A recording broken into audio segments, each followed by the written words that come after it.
ননদের ডিএসএলআরটা নিয়ে তো ভালোই ভিডিও বানাচ্ছ, আগে তো এত ভিউজ যাইতো না, এখন তো দেখছি ভিডিওতে 3 মিলিয়ন ভিউজ যাচ্ছে। আরে কারণ হচ্ছে সনির ক্যামেরা কিনছিল কিছুদিন আগে মিথি, আর সেই ক্যামেরা দিয়ে মিথির বৌদি ভিডিও করছে, আর ভিডিও করে লাখ লাখ টাকা ইনকাম করছে, মিলিয়ন মিলিয়ন ভিউজ আনছে। আগে কিন্তু এমনটা ছিল না ভাই, কারণ আগে দামি দামি মাল ছিল না তো। এখন তো নিজের ননদের মালগুলা পাইছে, একদম ডিএসএলআর সব একদম সব লুটে নিচ্ছে বৌদি, নতুন বৌদি সব লুটে নিচ্ছে মিথির।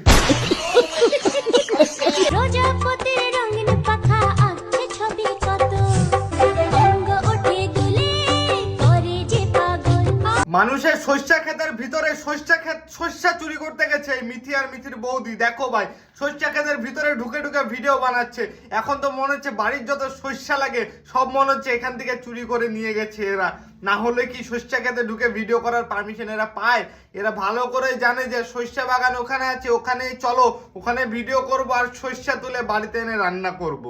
খুব ভালো, চালায় যাও।